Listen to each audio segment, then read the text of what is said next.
हमारे शरीर में KITLG नाम के एक जीन में उत्परिवर्तन हुआ और इस उत्परिवर्तन ने त्वचा के रंग के लिए जिम्मेदार ऐसे मेलानिन के उत्पादन को प्रभावित किया। ये बदलाव मामूली था लेकिन क्रांतिकारी था और इस मेलानिन के मुख्य दो प्रकार है, यूमेलेनिन और फ्यूमेलेनिन। यूमेलेनिन हमारे शरीर को हल्के भूरे रंग की स्किन देता है और बालों का कलर भी गहरा बना देता है। जिन जगहों पर धूप ज्यादा होती है वहां पर शरीर को पर्याप्त सौर्य प्रकाश और विटामिन डी मिल जाता है, जिस वजह से मेलानिन त्वचा और बालों को गहरा बना देता है। लेकिन जहां पर धूप कम होती है वहां पर फ्यूमेलेनिन एक्टिवेट होता है जो त्वचा और बालों को गहरापन नहीं देता, अपितु यह त्वचा और बालों को पीला और श्वेत रंग प्रदान करता है, जिससे शरीर को कम धूप वाले प्रदेशों में भी आसानी से सौर्य ऊर्जा और विटामिन डी प्राप्त हो जाए। अफ्रीका से दूर आगे जाते हुए मनुष्य इस उत्परिवर्तन को अपने साथ लेकर चलते गए। यूरोप, एशिया और अमेरिका में बसने वाले आदिवासियों ने KITLG उत्परिवर्तन को अपनाया, जो आज इन क्षेत्र में हल्की त्वचा के रंग को आकार देता है। वहीं अफ्रीका से बिछड़े एक अन्य समूह ने एक अलग ही मार्ग चुना।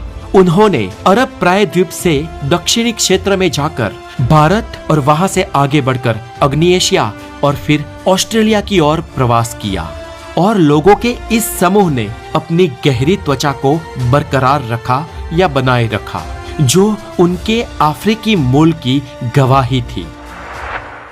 नई दुनिया में अनुकूलन। यूरोप में जैसे जैसे मनुष्य लंबी ठंडी और कम धूप वाली सर्दियों वाले इस क्षेत्र में पहुंचे तो उनमें नए उत्परिवर्तन उभरे, जो थे SLC24A5, जिसने मेलानिन के उत्पादन को और अधिक बदला, जिससे हल्की गहरी त्वचा यानी कि ब्राइटर स्किन का विकास हुआ। मतलब कि वहां पर रहने वाले लोगों में धीरे धीरे मेलानिन का प्रभाव कम होता गया। उसे एक त्वचा की उणप ही समझिए, क्योंकि वहां पर धूप नहीं थी, इसलिए मेलानिन का कम होना जरूरी था ताकि कम धूप में भी उन्हें विटामिन डी और सूर्य प्रकाश एक स्रोत के माध्यम से मिलता रहे। उधर ईस्टर्न एशिया में देखें तो एक अलग ही कहानी सामने आई। वहां पर जिस जीन में बदलाव हुआ उस बदलाव को MFSD12 कहते हैं और इस उत्परिवर्तन ने वहां के समूह की त्वचा के पिगमेंट को गहरे यूमेलानिन से हल्के पीले लाल यानी कि फियोमेनालिन में परिवर्तित कर दिया और ये अनुकूलन एशिया के विशाल विस्तार में जाने वाले समूह के लिए उपयुक्त था।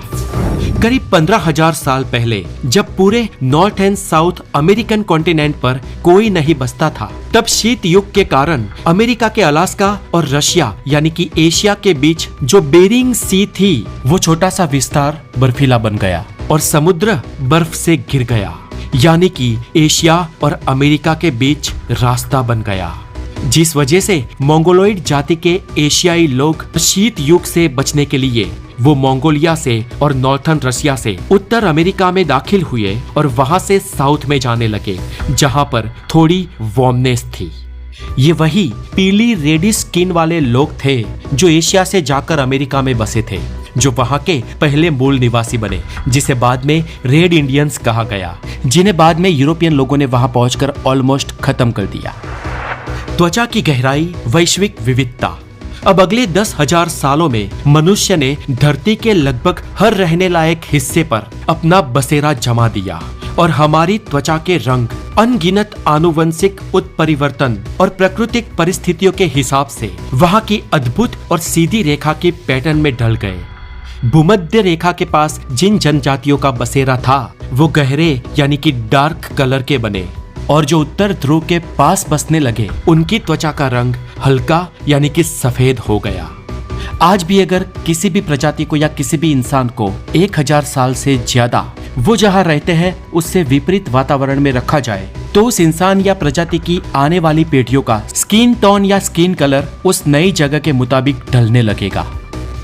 हमारी त्वचा में ये अंतर ज्योग्राफिकल है और ये अंतर देखने में जितने गहरे हैं असल में वो केवल सतहीय ही है।